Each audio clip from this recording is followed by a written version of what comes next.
안녕하세요. 경기도에 살고 있는 애청자입니다.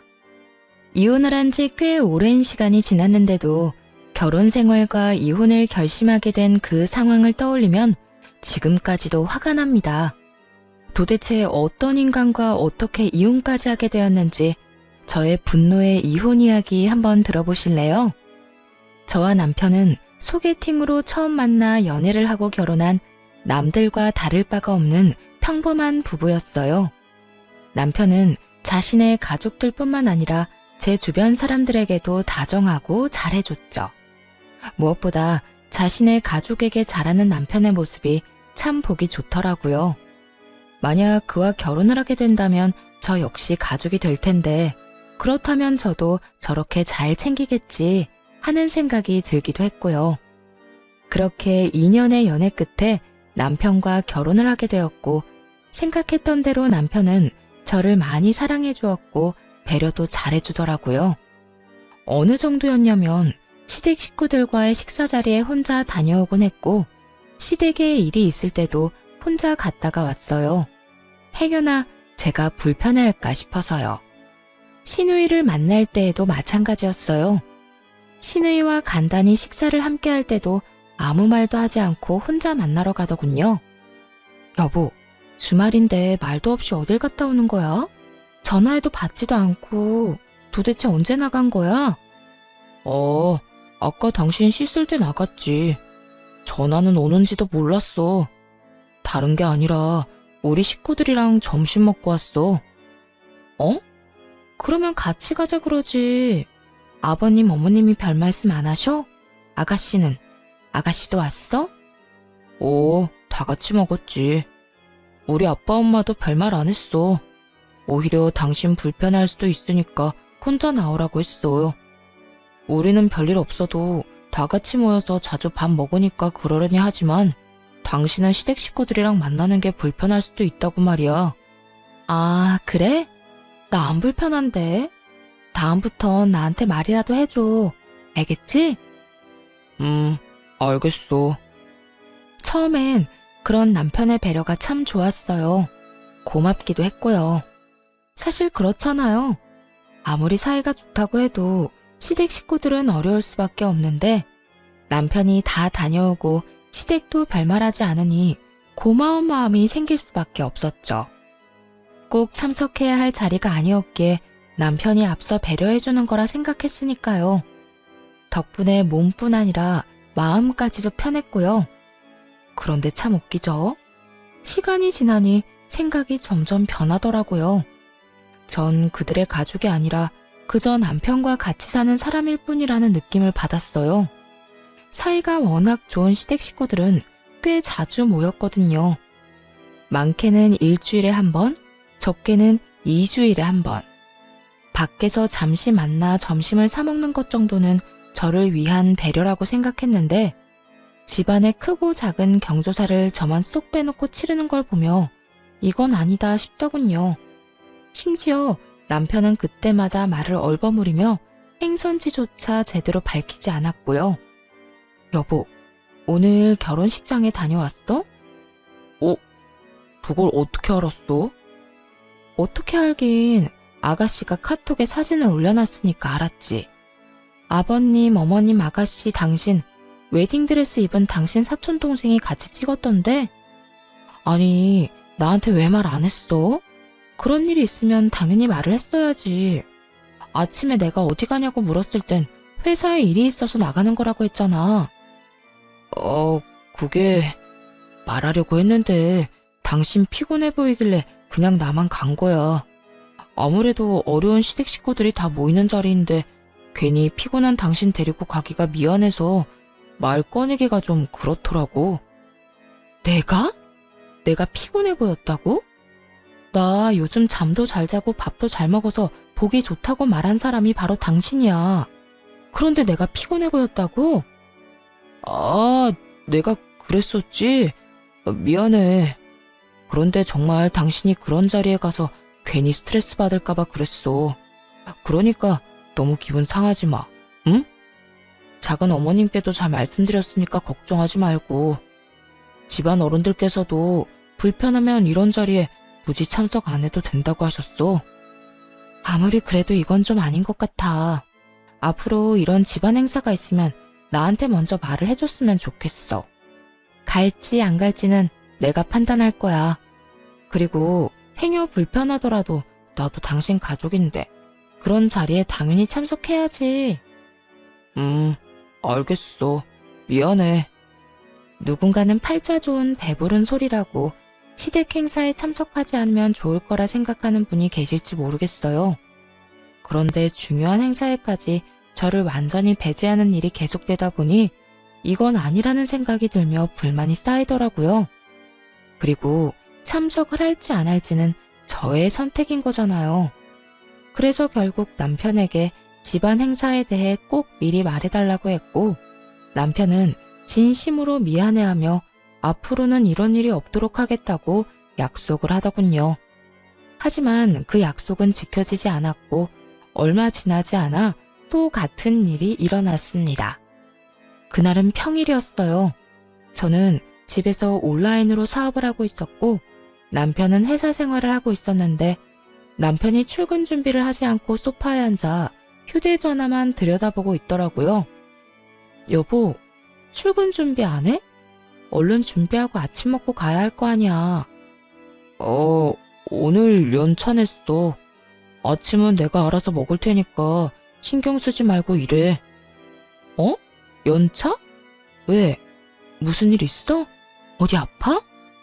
아니, 아무 일 없고 몸도 괜찮아. 그냥 하루 쉬기로 했어. 그러니까 난 신경 쓰지 말고 당신은 얼른 작은 방으로 출근이나 하세요. 그러고는 남편은 더는 말을 하기 싫다는 듯 저의 등을 떠밀었어요. 남편의 행동이 이상하긴 했지만 그저 피곤한가 보다 했죠. 어쩔 수 없이 집의 주 작업 공간인 작은 방으로 들어가 일하기 시작했어요. 그런데 일을 처리하다 보니 현관문이 닫히는 소리가 들리더라고요. 거실로 나가보니 남편이 온다 간다 말도 없이 사라진 거 있죠? 그래서 남편에게 전화를 걸었는데 받지도 않더라고요. 그 뒤로도 몇 번 더 전화를 걸어봤지만 계속해서 받지 않았고요.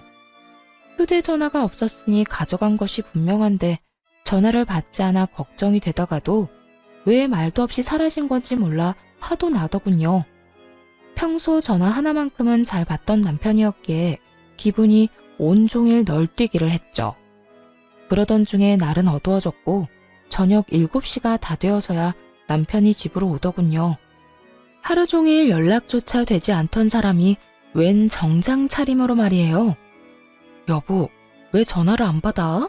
걱정했잖아. 도대체 어딜 다녀온 거야? 오늘 할아버지 산소 다녀왔어. 매년 이맘때쯤 다녀오는데 엄마가 오늘 가는 게 어떻겠냐고 며칠 전에 그러더라고. 그래서 오늘 하루 쉬고 다녀왔지. 남편은 왜 연락을 안 받았는지에 대한 변명은 전혀 하지도 않고 무미건조하게 할아버지 산소에 다녀왔다며 소파에 앉더군요. 참 황당하기도 하고 화가 치솟아 오르기도 했어요. 남도 아니고 남편의 할아버지잖아요. 생전에 할아버님께서 남편을 너무나도 예뻐해 주셨다는 말을 많이 들었던 터라 산소에 갈 일이 있다면 꼭 데리고 가달라고 몇 번이고 말했었거든요. 그런데도 대수롭지 않게 말하는 남편의 반응에 더욱 화가 나는 상황이었죠. 거기에다 불과 며칠 전 이런 집안일이 있다면 먼저 말하겠다고 약속까지 했잖아요. 그랬던 사람이 아무런 약속도 한 적 없다는 듯 태연하게 구니 당연히 화가 나고도 남는 상황이었죠. 여보, 그런 일 있으면 나한테 말해주기로 했잖아. 더군다나 할아버님은 꼭 찾아뵙고 싶다고 몇 번이나 말했었는데 나한테 말이라도 하지 그랬어. 그랬지. 생각을 못했네. 미안해. 난 당신이 일하니까 괜히 방해하기 싫어서 그냥 우리 식구들끼리 다녀왔지. 매년 우리 식구들끼리만 가니까 당연히 올해도 그런 거고. 당신은 생각조차 못했지 뭐야. 진짜 미안해. 남편은 저를 빼고 시댁 식구만 묶어 우리 식구들이라고 하더군요. 마치 전 식구가 아니라는 듯 말이에요. 남편의 말에 깊은 섭섭함을 느꼈고 이 감정을 곧바로 표현하기로 했어요. 우리 식구들? 그러면 난 식구가 아니야? 나도 당신 식구 된 지가 언젠데 왜 그런 식으로 말해. 그리고 내 일은 당신도 알다시피 노트북이나 휴대전화로도 응대할 수 있는 거잖아. 당신이 나 배려해서 이러는 거 충분히 알겠는데 며칠 전에도 이런 일이 있으면 나한테 먼저 말해달라고 했잖아. 당신 계속 이런 식이면 나 정말 섭섭해. 미안. 난 정말 우리 여보 생각해서 그런 거였어. 섭섭할 거라고는 전혀 생각하지 못했어. 내가 앞으로 더 신경 쓸게. 제발 화 풀어. 섭섭한 마음을 드러내며 따지고더니 남편이 바로 달래주며 미안하다더군요. 여전히 남편의 행동이 이해되지는 않았지만 먼 길을 다녀온 사람에게 더는 긴 말하고 싶지 않아서 뭘 먹고 싶냐고 물었어요. 당연히 저녁을 먹지 않았을 거라 생각했기 때문이었죠. 하지만 남편은 부른 배를 손바닥으로 통통 두드리며 이렇게 말하더군요. 나 밥 먹고 왔어. 산소 갈 때마다 우리가 매년 가는 고깃집이 있는데 가격은 비싸도 진짜 맛있거든. 우리 식구들이 다 좋아하는 집이라 오늘도 다 같이 엄청 먹고 왔더니 배불러. 당신 아직 밥 안 먹었어? 난 당연히 혼자서 챙겨 먹었을 거라 생각했는데. 이럴 줄 알았으면 뭐라도 좀 사올 걸 그랬네. 난 괜찮으니까 얼른 당신 밥 먹어. 그 순간 이래서 날 빼놓고 갔구나 하는 생각이 들더라고요. 이게 무슨 말이냐고요? 남편의 엄마, 그러니까 시모가 특별히 시집살이는 시키지 않았지만 유독 먹는 것이나 좋은 것 등을 주는 걸 참 아까워했거든요. 어쩌다 시댁에 가면 시모는 손님 대접하듯 식탁 한가득 밥상을 차려주긴 했는데 꼭 좋은 음식은 사람 수보다 적게 준비하곤 하더군요. 사람은 4명인데 음식은 3접시만 준비한다든지 하는 식으로요. 스테이크를 먹을 때면 저한테는 꼭 고깃덩이가 아닌 찌꺼기만 줬고요. 전복이나 삼계탕을 먹을 때면 제 몫은 아예 쏙 빼놓더라고요.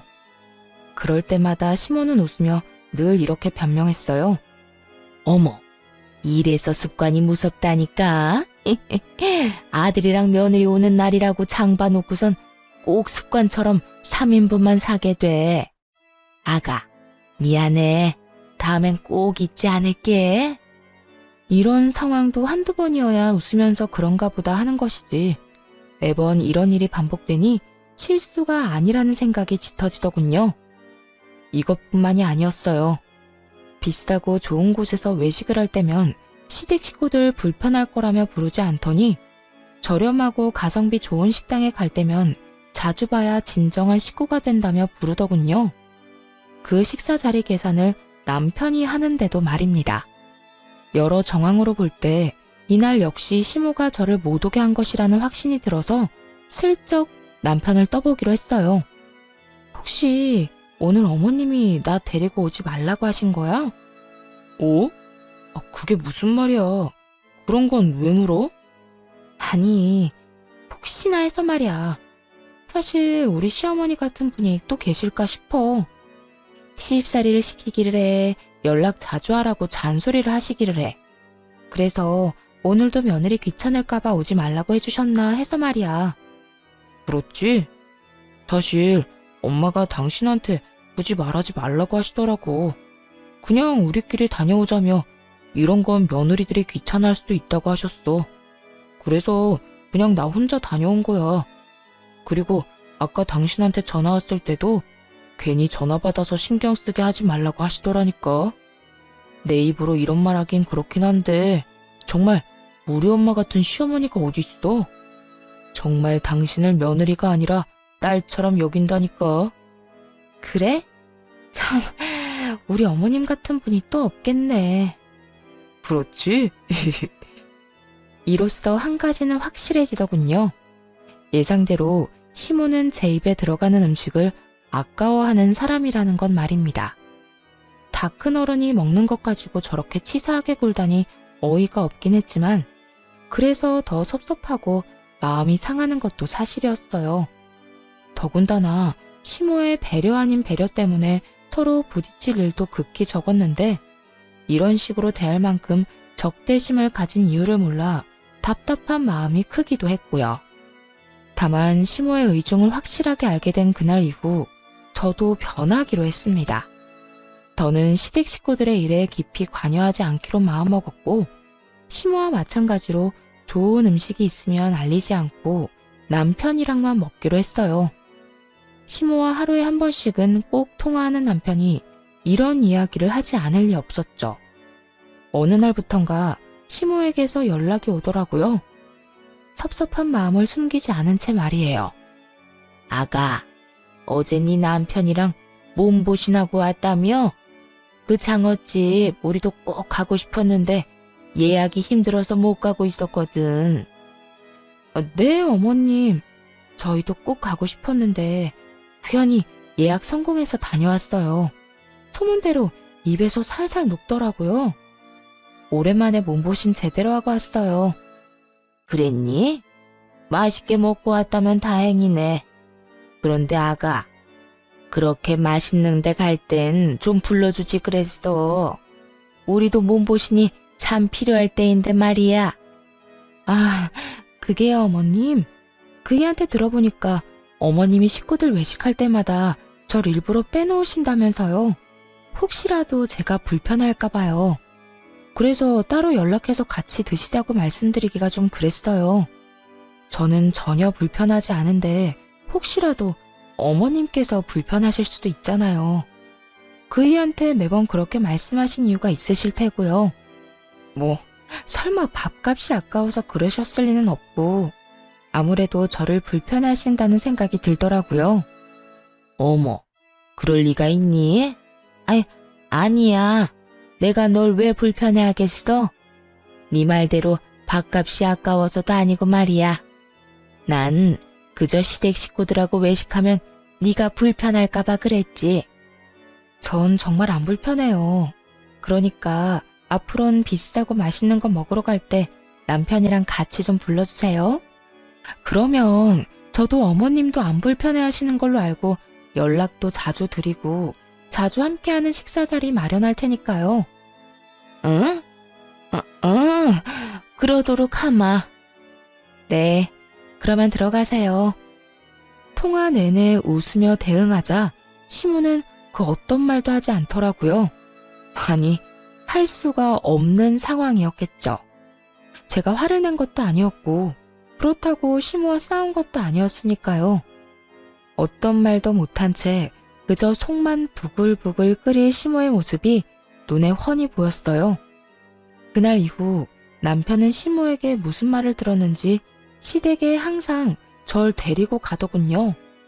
하지만 시댁 방문을 함께 할 뿐 저를 대하는 시모 행동은 변하지 않았습니다.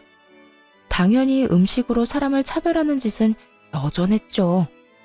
멍하니 차별을 당하는 것도 하루 이틀이지 매번 그런 식으로 사람을 웃으며 차별하니 저 역시 노하우가 생기더군요. 어느 날은 복날이라며 시모가 저희를 집으로 불렀어요. 그날 역시 삼계탕을 끓였다면서 닭은 3마리만 넣어 먹음직스럽게 담아두곤 또 깜빡했다며 웃어 보이더라고요. 어머, 정말 이래서 나이 들면 가만히 있어야 한다는 말이 있는 모양이다. 어쩌지? 내가 또 닭을 3마리만 샀지 뭐야. 그릇에 담으면서 알았어. 아가, 미안하구나. 내가 잘 나눠서 네 목도 만들어 줄 테니 얼른 앉아서 먹어. 그러더니 시모는 인심 쓴다는 듯 제 그릇에 고기들을 덜기 시작했어요.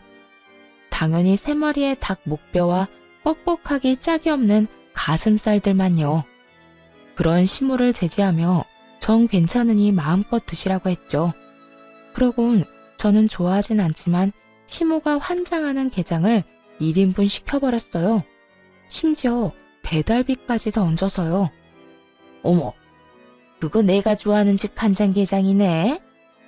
그런데 그만큼만 시킨 거니?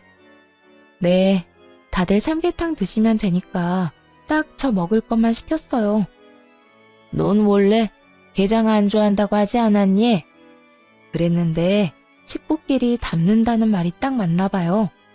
언제부턴가 어머님이 제일 좋아하시는 이 간장게장이 그렇게 맛있더라고요. 그렇지 않아도 간장게장이 너무 먹고 싶었는데 어머님께서 삼계탕을 딱 3인분만 준비하신 덕에 이렇게 시켜 먹네요. 시모는 내심 한 입 먹어보란 말을 기다리는 듯 했지만 냉큼 등딱지를 뜯어 내장을 밥에 다 비비곤 끼어들 틈도 없이 먹기 시작해버렸죠. 이런 상황에 남편과 시부는 뭘 했냐고요? 두 사람은 제가 잘 먹으니 그저 보기 좋다며 허허 웃더군요. 네, 시부와 남편은 그저 좋은 게 좋다는 마인드의 소유자였어요. 누가 봐도 신경전을 벌이는 이 상황을 보고도 그냥 그런가 보다, 정말 간장게장을 먹고 싶었나 보다 하고 생각하는 사람들이었죠. 좋은 말로 하면 묻어나고 나쁜 말로 하면 눈치라곤 눈꼽만큼도 없달까요? 그렇다 보니 이런 상황에서 기분이 상하는 사람은 시모뿐이었고 의미 없는 기싸움이 지속될수록 시모는 자신이 파놓은 함정에 빠지는 꼴이 되었죠. 상황이 그렇게 흘러가자 더는 시모가 치사하게 행동하는 이유가 궁금하지 않았어요. 그저 이 유치찬란한 짓거리에 지고 싶지 않은 마음만이 가득했죠. 그냥 무시해버리면 그만이지만 그런다고 해도 상황이 해결되지는 않잖아요. 저만 쫄쫄 굶고 기분 상하는 상황으로 이어질 것이 분명하니 더는 가만히 참고 넘기고 싶지 않았습니다. 물론 처음엔 남편에게 넌지시 말을 해보기도 했었어요. 하지만 눈치라곤 전혀 없는 멍청한 남편은 시모의 말을 굳건하게 믿고 있더라고요. 여보, 어머님이 혹시 나에 대해서 별말 안 해? 내가 뭘 어머님께 잘못했다거나 마음에 들지 않는 것이 있다거나 하는 거 말이야. 어? 갑자기 그런 건 왜 물어? 아니, 당신 집 갈 때마다 깜빡했다고 하시면서 내 음식은 준비 안 하시잖아. 외식할 때도 날 빼놓으시고 말이야. 혹시 내가 뭘 잘못했나 걱정이 돼서 물어보는 거야. 그런 거 아니야. 당신한테 불만 있거나 당신이 뭘 잘못한 게 아니라 엄마는 정말 며느리인 당신이 불편할까봐 그런 거라고 했다니까. 음식도 정말로 깜빡한 거래. 항상 습관이 무섭다면서 당신한테 정말로 미안해하더라니까. 그러니까 그런 걱정하지 마. 우리 엄마가 당신 생각을 얼마나 하는데. 이렇게 확신을 하는 남편을 보며 더 설명하기를 포기했어요. 살 길은 혼자 알아서 찾아야 하겠더군요.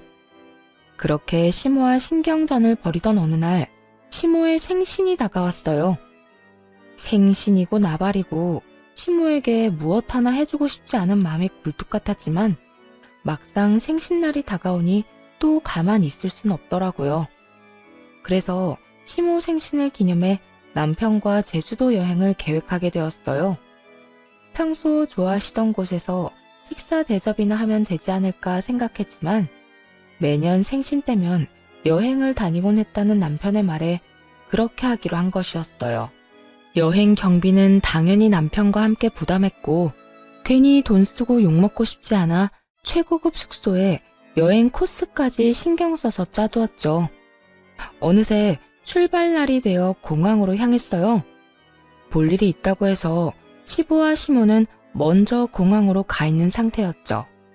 시모와 좀 껄끄럽긴 했지만 오랜만에 여행이라 들뜬 마음으로 공항으로 들어섰는데 저를 발견한 시모가 득달같이 달려와 다짜고짜 화를 내기 시작하더군요. 넌 왜 온 거니? 우리 식구들끼리 가는 여행에 네가 왜 눈치도 없이 끼냔 말이야? 눈까지 뒤집으며 갑자기 화를 내는 시모의 모습도 시모의 입에서 흘러나오는 그 모든 말들도 정말 너무 어이가 없더라고요. 저도 엄연히 남편의 아내로서 한 가족이 된 건데 가족 여행에 왜 눈치도 없이 끼었냐뇨. 저도 식구잖아요. 남편이 가는 가족 여행에 저도 같이 가는 게 당연한 거 아니에요? 그리고 이 여행 제가 다 예약하고 돈도 냈다고요. 그런데 왜 함께 못 가는 건데요? 시모의 말에 지지 않고 말하자 시모가 코웃음을 치며 이렇게 말하더군요. 당연하긴 뭐가 당연해. 넌 그냥 여기 남아있거라. 괜히 따라와서 내 기분 상하게 하지 말고. 얼마를 썼는지는 모르겠지만 내 생일 선물 줬다고 생각하려무나. 지금 돈이 문제가 아니잖아요. 어머님은 이게 말이 된다고 생각하세요? 말이 안 될 건 또 뭐니? 이번 여행의 주인공은 나고 주인공인 내가 너랑 가기 싫다는데. 그럼 넌 그냥 빠지면 되는 거야. 너 하나만 빠지면 우리 가족 여행이 더 즐거울 텐데 그게 뭐 그렇게 말이 안 되는 소리라고 따지고 드는 게야? 넌 그냥 내가 돌아가라고 하면 가면 되는 거라고. 시모는 말을 끝내자마자 더는 할 말이 없다는 듯 등을 돌려버렸어요. 너무 황당해 어떤 말도 나오지 않았죠. 그저 이 상황을 남편이 해결해 줄 거란 믿음을 가지고 그쪽을 바라보았어요. 하지만 남편은 이런 믿음을 비웃기라도 하듯 저보다 더 당황스럽다는 표정을 지어 보이며 다 기어들어가는 목소리로 말했어요. 여보, 어쩔 수 없겠다. 지금은 그냥 집에 가. 뭐? 나 그냥 집에 가라고? 무슨 이런 경우가 있어? 미안해. 그런데 이번 여행은 엄마 생신 기념 여행이잖아. 그러면 엄마가 주인공인데 이렇게 싫다고 하시는 걸 어쩔 수 없잖아. 매년 우리 식구들끼리만 여행을 가서 그런지 엄마도 당신이 같이 갈 거라는 생각을 못해서 지금 이 상황이 당황스러운가 봐. 그러니까 지금은 그냥 집에 가고 여행 다녀와서 이야기하자. 어? 남편은 또다시 우리 식구들이라고 하며 저만 쏙 빼놓고 말하더군요. 그날만큼은 이대로 남편을 보낼 수 없었어요. 당신 진짜 너무하는 거 아니야? 매번 우리 식구 하는데 난 당신 식구 아니야? 왜 매번 이런 식으로 선을 긋는 거야? 그리고 다른 건 몰라도 이건 아니지. 이런 식으로 날 집에 혼자 돌려보내는 건 진짜 아니라고. 그러면 그냥 당신도 나랑 집에 가. 어머님이 날 싫어하신다니 여행 같이 안 갈 테니까 당신도 나랑 집에 가자고. 그럴까? 나 그래도 돼, 엄마? 남편이 이러지도 저러지도 못하고 시모를 보며 묻자 시모가 신경질적으로 저를 쏘아보곤 남편의 손을 잡아 끌더군요. 저 역시 물러서지 않고 남편을 붙잡은 채 다시 물었어요. 정말 이대로 그냥 갈 거야? 나만 남겨두고? 결국 남편은 곤란하다는 듯 제 손을 뿌리치더니 어쩔 수 없다는 말만 남기곤 시모의 손을 잡고선 멀어졌어요. 정말 비참하고 황당하더군요. 며느리를 남이라고 생각하며 좋은 일에서는 철저하게 배제하는 시모나 이런 상황에서 마누라를 버리고 엄마의 뜻에 따라 졸졸 따라가는 남편이나 또 남일 구경하듯 쳐다만 보고 있는 시부와 시누이까지도 최악이었죠. 아무것도 이해할 수가 없었어요. 어느새 시댁 식구들이 시야에서 사라졌고 그 공항에서 혼자 우두커니 서서 한참을 생각했어요. 결국 더는 이 남자와 살 필요가 없겠다는 결론이 내려졌죠. 그날 비로소 깨달았거든요. 그 전까진 남편을 그저 눈치 없고 시모의 말을 너무 믿는 사람이라고만 생각했는데 사실은 제 편이 되어주기는커녕 저를 고민도 없이 버릴 남자라는 것을요. 머릿속이 정리가 되니 더는 지체할 필요가 없겠더라고요.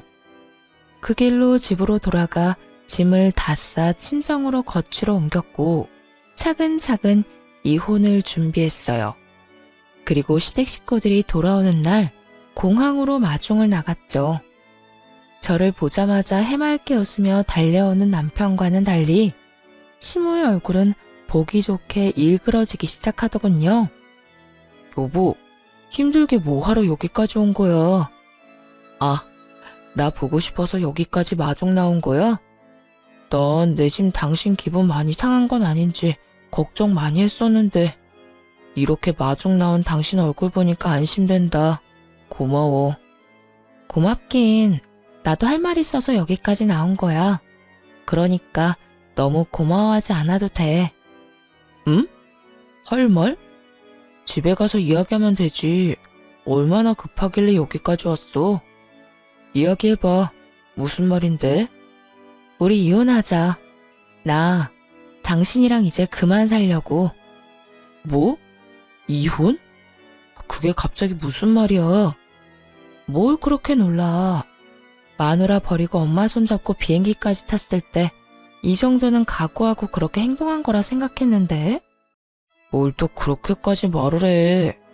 내가 말했잖아. 다녀와서 이야기하자고. 엄마가 우리 식구들끼리만 간다고 생각했던 상황이어서 당황했던 거라니까. 그리고 다른 여행도 아니고 생신 기념 여행이어서 엄마 뜻에 따랐을 뿐이야. 당신도 알다시피 어쩔 수 없는 상황이었잖아. 어쩔 수 없는 상황? 그건 당신 생각이지. 그리고 당신도 지금 말했잖아. 우리 식구들. 당신한테 식구는 당신 아빠, 엄마, 여동생뿐인 것 같네. 그런데도 우리가 부부로 계속 살아야 하는 이유가 뭔데? 난 그저 당신이랑 함께 사는 여자일 뿐이잖아. 이때까진 당신이 날 그런 식으로 버린 적이 없었으니 그러려니 했지만 그날 공항에서 어머님 손잡고 들어가는 당신 보면서 이런 생각이 들더라. 더는 당신이랑 같이 살 필요가 없겠다고. 어머님이 하는 행동들을 참고 살아야 할 이유도 모르겠고 말이야. 도대체 그게 무슨 말이야? 일단 자세한 이야기는 집에 가서 하자. 하여튼 이혼은 절대 안 돼. 이혼은 무슨 이혼이야? 갑작스러운 이혼 통보에 남편은 그게 무슨 말이냐며 도무지 영문을 알 수 없다는 표정으로 저를 바라보더군요. 한편 시모는 특유의 비웃음을 지으며 남편을 대신해 말을 하기 시작했어요. 이혼? 그래, 차라리 잘 됐어. 이혼의 아들. 엄마, 그게 무슨 말이야? 무슨 말이긴, 말 그대로 이혼하라는 말이지. 나 사실 처음부터 제 마음에 안 들었어. 아들이 좋다니까 아무 말 안 했지만 하나부터 10까지 다 싫었다고. 오죽 싫었으면 제 입에 들어가는 밥알 한 톨까지 아까웠을까. 엄마, 무슨 말을 그렇게 해? 남편이 이건 아니다 싶었는지 시모의 말을 끊으려 노력했지만 시모는 아랑곳하지 않고 남편을 뿌리치고는 말을 이어나가더군요. 그동안 원인을 알 수 없어 그렇게나 궁금해하던 시모가 왜 그렇게까지 절 싫어하는지에 대한 이유가 밝혀지는 순간이었어요. 내가 오죽했으면 이러겠어? 제가 들어오면서 완벽했던 내 가정이 다 산산조각 났잖아. 그리고 제가 너랑 어울린다고 생각하니? 내 며느리로 급이 맞느냐 말이야. 우리 아들은 대한민국 사람이라면 다 아는 그런 회사에 다니는데 쟤는 맨날 방구석에서 사업한다고 자판이나 두들겨 대고. 내가 뭘 보고 마음에 들어 하겠어? 쟤만 보면 원통에서 잠도 안 온다고. 들어보니 시모는 제 직업뿐만 아니라 시댁에 비해 가진 것이 없는 저의 친정까지 불만족스러웠다고 하더군요. 그렇다고 해서 친정이 찢어지게 가난한 건 아니었어요. 자가도 있었고 부모님 노후 준비도 다 되어 있으신 상태였거든요. 시모는 하나부터 10까지 마음에 안 드는 절 받아들인 것은 오로지 남편 때문이었고 결혼을 하고 나니 제 꼴이 더 보기 싫어졌다는 말까지 서슴없이 해댔어요. 거기에다 이런 말도 하더군요. 사업? 웃기지도 않아서. 사업은 아무나 하는 줄 아는가 보지. 사업한다고 방구석에 처박혀서 내 아들 돈으로 편하게 사는 건 누가 모를 줄 알아? 어디 내 아들 등골이나 빼먹는 거머리가 건방지게 뭐? 이혼? 누가 이혼하자고 하면 무서워할 줄 알아? 아들, 당장 이혼해라. 그렇게 시모가 저를 차별하고 미워했던 이유들이 밝혀지고 나니 거친 말들을 서슴없이 하는 시모에게 화도 나지 않더라고요. 아, 그랬어요. 진작 말씀하시지 그러셨어요. 그랬으면 이런 결혼은 하지도 않았을 텐데. 어찌되었든 이혼은 하기로 했고 그렇게 완벽했던 가정으로 잘난 아들 돌려보내 드릴 테니 당장 데리고 가세요. 저도 미련 없어요. 누군 미련이 있는 줄 아니? 내 아들은 알아서 할 테니 넌 내가 사준 집에서 짐부터 빼. 짐이요? 걱정도 하지 마세요. 이미 짐 다 뺐으니까 이혼이나 빨리 하게 해주세요. 이쯤 되자 상황은 빠르게 정리되어 갔어요. 대화가 마무리될 때쯤 입을 꾹 다물고 있던 남편이 시모에게 말하기 시작하더군요. 이혼만은 싫었는지 저를 가로막고 서서 하는 말이 웃기지도 않았어요. 엄마, 무슨 말을 그렇게 해? 난 이혼하기 싫다니까. 그리고 이 사람 집에서 그냥 노는 거 아니야. 온라인 사업으로 돈 꽤 벌어서 요즘 매장도 알아보고 다닌다고. 이때껏 번 수익금으로 매장 연다고 말이야. 일정하진 않지만 고정 수익도 꽤 되고 장사 잘 되는 달엔 내 월급보다도 잘 벌어. 도대체 엄마는 이 사람을 어떻게 생각하고 있었던 거야? 뭐? 그만큼이나 잘 번단 말이야? 아니, 집구석에서 뭘 하길래 돈을 그만큼이나 벌어? 아들이 뭘 잘못 알고 있는 거 아니야? 요즘 세상이 어떤 세상인데 꼭 회사에 다니지 않아도 자기 능력만 되면 얼마든지 집에서도 돈을 벌 수 있다고. 남편이 열을 올리며 설명하자 시모가 조금 당황한 듯 하더라고요. 급하게 저의 눈치를 살피며 말까지 더듬기 시작했으니까요. 하지만 그것도 잠시 역시나 지기 싫었는지 끝까지 이혼하라고 고함을 지르더군요. 수익이고 뭐고 난 그래도 쟤 싫으니까 이혼해. 쟤도 너 싫다고 이혼하자는데 네가 뭐가 모자라서 이러는 거야? 아들, 선택해. 너 엄마야 쟤야? 네가 선택하라고. 시모의 입에서 결국 결정하라는 말이 흘러나왔습니다. 멍청하게도 그 순간 기대라는 걸 하고 있는 저 자신을 발견했어요. 확고하게 이혼을 결심하고 왔음에도 불구하고 시모 앞에서 저의 입장을 대변하는 남편을 보며 기대를 했던 것이었죠. 어쩌면 이제라도 남편이 제 편이 될 수도 있지 않을까 하는 기대를 말이에요. 그렇게 몇 시간 갔던 몇 초가 지나고 결국 남편이 결정을 내렸어요. 아니나 다를까 공항을 떠날 때와 마찬가지로 어쩔 수 없다는 눈빛을 보내더군요. 마지막 기대와 희망이 사라지니 허탈하기도 하고 조금이라도 기대했던 저 자신이 한심스러워 그저 웃음이 났어요. 그렇게 한바탕 웃고 난 후 마지막 말을 남기곤 이번엔 제가 먼저 돌아와 버렸어요. 끝까지 당신이나 당신 엄마나 참 대단하다. 그래, 이혼하자. 얼른 준비해서 하루라도 빨리 이혼할 수 있게 해. 집으로 돌아오는 차 안에서 얼마나 울었는지 몰라요. 이제는 남편과 헤어져야 해서가 아니라 겨우 이딴 취급을 받은 제가 너무 불쌍해서 말이에요. 비록 스스로 결정하고 한 결혼이지만 이런 상황이 되니 그저 한없이 초라하기만 하더라고요. 그러면서 다신 이런 꼴을 당하지 말자며 마음을 단단히 먹었어요. 그렇게 집으로 돌아와 마음을 안정시키고 있는데 남편에게서 전화가 오더라고요. 분명 짐을 다 뺐다고 말을 했는데 듣지도 않았는지 어디냐고 묻지 뭐예요. 여보, 집에 다 같이 왔는데 당신 어디야? 왜 집에 없어? 아까 내가 한 말 어디로 들은 거야? 내 짐 다 뺐다고 당신 엄마한테 말했잖아.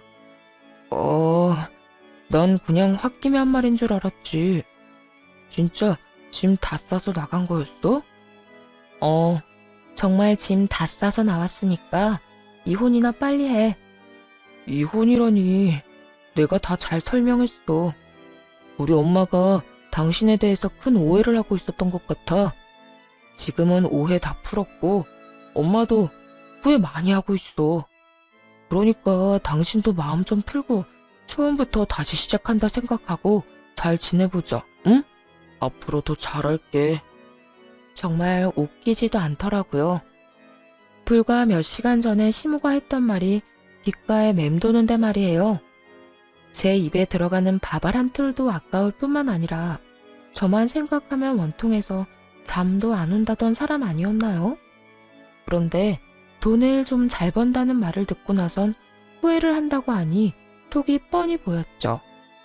호떡 뒤집는 것보다 쉽게 마음을 뒤집었다는 소식도 기가 막히는데 더더욱 기가 막힌 시모의 말이 수화기 너머에서 들려오기 시작했어요.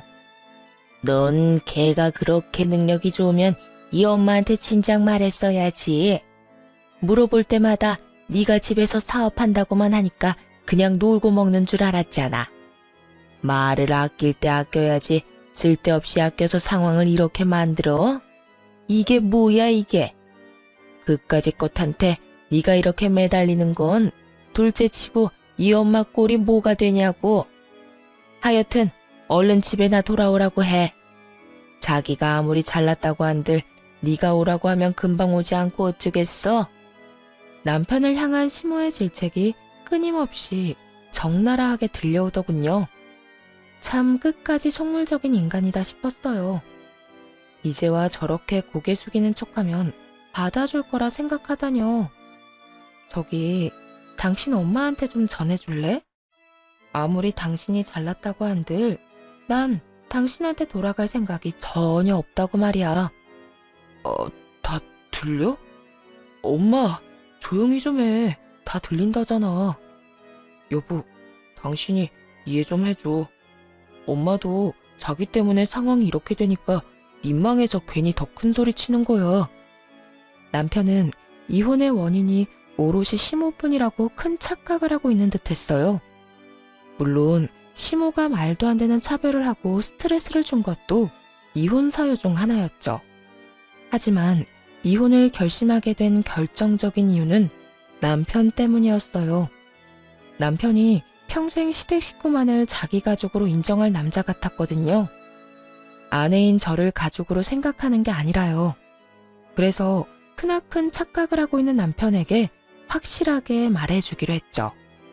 우리가 이혼해야만 하는 이유가 뭔지 말이에요. 똑똑하다는 사람이 그렇게 상황 파악이 안 돼. 나 당신 엄마 때문에 이혼한 거 아니야.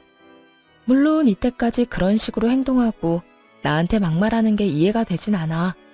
때로는 기분이 참 나쁘기도 했고. 그런데 당신만 똑바로 한다면 그런 건 참고 살 수 있었어. 뭐? 내가 뭘 어쨌는데? 당신은 시댁 식구들만 가족으로 여기고 있잖아. 이번 여행 때도 홀로 남겨진 날 두고 뒤도 돌아보지 않고 당신 식구들 따라 나섰고 이혼을 논하는 순간에도 내가 아닌 엄마를 선택한 사람은 바로 당신이었어. 그렇게 몇 번이나 날 버릴 때는 언제고 이제 와서 뭐? 당신 엄마가 많이 후회하고 있으니까 다시 시작한다는 마음으로 잘 살아보자고. 내가 왜 그런 취급을 당했는데도 당신이랑 살아야 하는데? 나 그렇게 바보 아니고 그렇게까지 당신 안 사랑해. 그러니까 긴 말하지 말고 이혼해. 아니 여보, 뭔가 오해를 하나 본데. 나 당신 버린 거 절대 아니야. 내가 말했잖아. 어쩔 수 없는 상황이었다고. 난 그저 일단 엄마부터 잘 달래고 난 후에 상황을 잘 풀어볼 생각이었어. 여행 갈 때도 그렇고 아까 이혼 이야기 오갈 때도 그렇고 말이야. 사실 그래야 순서가 맞는 거잖아. 당신 진짜 웃긴다. 당신 말대로 어머님이 1번, 그 다음이 나라는 게 뭐 법으로라도 정해져 있어? 그런 법도 없는데 왜 당신 마음대로 그게 맞다 아니다를 판단해? 당신이랑 사는 내내 당신에겐 내가 우선이었던 적이 없었고 우리가 이혼을 논하는 이 상황에서도 마찬가지야. 그런 당신이랑 내가 계속 살아야 해. 당신은 어떨지 몰라도 난 그럴 생각 전혀 없으니까 그냥 깨끗하게 이혼해. 당신 이렇게까지 말 안 통하는 사람이었어? 그럼 내가 그 상황에서 부모는 뒷전에 두고 당신을 따라갔어야 했다는 그 말이야? 그래, 한 번쯤은 그렇게 했어야지. 아니, 그런 척이라도 해줬어야지. 그런데 당신은 늘 고민도 없이 당신 엄마만 따랐었고 입에 달고 사는 말인 우리 식구들에 난 항상 없었어. 당신이 나한테 말이 안 통한다고 해도 더 이상 아무런 상관도 없고 거기에 변명할 생각도 없으니까 이혼해 그냥. 남편과의 다툼이 긴 시간 동안 이어졌어요. 결국 옆에서 듣고 있던 시모가 남편의 휴대전화를 빼앗아 들었고 입에 담지도 못할 욕을 저에게 쏟아내는 것을 마지막으로 대화는 끝났습니다. 막상 그렇게 이혼을 하고 나니 생각했던 것보다 아무렇지 않더라고요. 이미 남편에 대한 마음이 식어버려서인지 아니면 기대가 사라진 후여서인지 몰라도 이혼이 확정되는 그 순간까지도 눈물 한 방울 나지 않았습니다. 그 후 얼마 지나지 않아 지인을 통해 전 남편의 재혼 소식을 들었어요. 그 소식을 마지막으로 더 이상 전 남편의 소식을 알 수는 없었고요.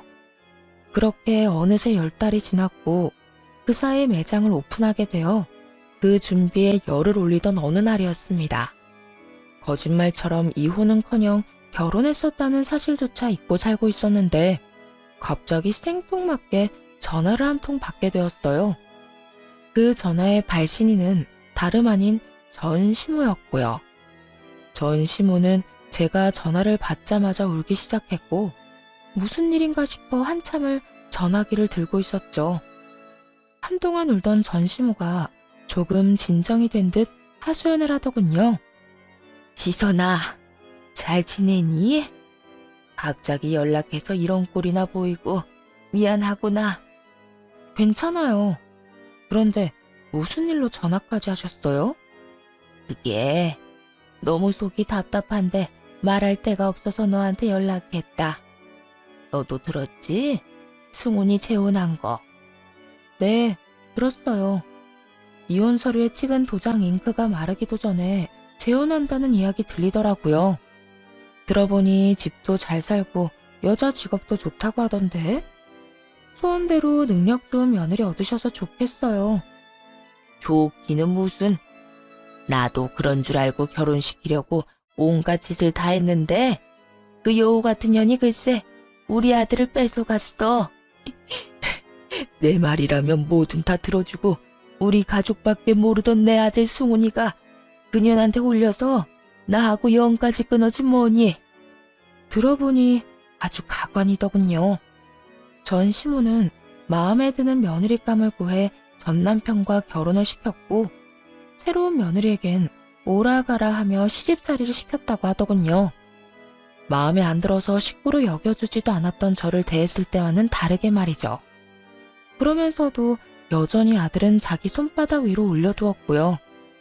상황이 그렇게 되자 하루가 멀다고 며느리와 다투었고 새 며느리는 전 남편을 살살 구슬려 자신의 편으로 만들기 시작했대요. 상황이 묘하게 이전과 비슷하게 흘러가는 것을 느낀 전 남편은 2번 이혼하기는 싫었는지 이번엔 엄마를 버리고 자신의 가정을 선택했다더군요. 그래서 이런 상황이 돼버렸다고 하며 전 시모가 또 눈물을 짜내기 시작하더라고요. 어떻게 우리 승훈이가 나한테 이럴 수가 있니? 그렇게 자랑하던 잘난 아들 한 번 이혼시킨 것도 모자라 2번 이혼시키지 못해 서럽다며 우는 전 시모의 말을 듣고 있는데 참 끝까지 정신 못 차리는 인간이라는 생각이 들더라고요. 다른 사람도 아닌 전 며느리에게 연락해 이런 하소연을 할 정도니까요. 거기까지만 해도 기가 차서 할 말이 없었는데 더 가관인 말이 전 시모의 입에서 흘러나오기 시작했어요. 이럴 줄 알았으면 그냥 널 붙잡을 걸 그랬다. 내가 너랑 이혼한다고 할 때 무릎 꿇고 빌 걸 그랬어. 얼마나 후회가 되는지 몰라. 그래서 하는 말인데 너 지금이라도 우리 승훈이랑 다시 시작하면 안 되겠니? 우리 아들이 널 많이 사랑했었으니까 네가 돌아온다고 하면 다 정리하고 올 거다. 정말 대단하지 않나요? 60년이 넘는 세월 동안 도대체 어떤 생각을 가지고 살았길래 저러는지 제 상식으론 도저히 이해가 되지 않더라고요. 더는 이런 말 같지도 않은 말을 듣고 싶지도 않았고 다신 이런 연락을 할 엄두도 내지 못하게 확실히 말해야겠다는 생각이 들었어요. 그걸 말이라고 하세요? 제가 왜요? 저랑 살 때는 엄마 말이라면 뭐든지 따르고 이제는 제 와이프 말이라면 다 따르는 줏대없는 남자한테 무슨 미련이 남아서요? 이제 와서 아쉬운가 본데 버스 떠난 뒤에 손 흔들어봤자 돌아오지 않는 건 몰라요? 그렇게 아들만 치켜 세우고 며느리는 없는 사람 취급하더니 결국에는 소중했던 아들 잃은 꼴이 참 보기 좋네요. 뭐야? 너 무슨 말을 그렇게 해? 예의라는 걸 모르니? 어떻게 자식 뺏긴 어른한테 그딴 말을 할 수가 있어? 저는 남편을 뺏겼었는데 이 정도 말은 할 수 있는 거 아닐까요? 하여튼 전혀 아줌마 뜻대로 움직여줄 생각 없으니까 괜한 기대는 변기통에나 잘 버리세요. 다신 연락도 하지 마시고요. 그대로 단호히 전화를 끊어버렸고 그 후론 어떤 연락도 오지 않더라고요. 그러게 있을 때 잘하라는 말이 괜히 생긴 말이 아니란 생각을 했네요. 이후에 다시 이혼에 대해서 잊고 사업에 더 집중하며 지냈고 요즘은 사업을 키우는 일에 매진하고 있어요. 이혼 후에 일은 더 잘 풀리기 시작했는데 좋은 거래처를 만나게 되었고 좋은 기회도 생겼어요. 덕분에 뭔가 좋은 일이 생길 것 같은 요즘이네요. 추진하고 있는 일이 어느 정도 자리 잡고 나면 저를 위한 시간을 좀 가져보려고요. 사연 들어보니 여행을 많이들 떠나시는데 저도 떠나볼까 생각하고 있어요. 이혼 때문에 인생의 실패자가 되면 어쩌나 하는 마음에 걱정을 많이 했는데 막상 하고 나니 그까짓 이혼 별거 아니더라고요. 요즘 저는 제 삶에 만족하며 너무나도 잘 지내고 있으니까요. 이로써 사연이 끝이 났네요. 긴 시간 동안 함께 해주셔서 감사합니다.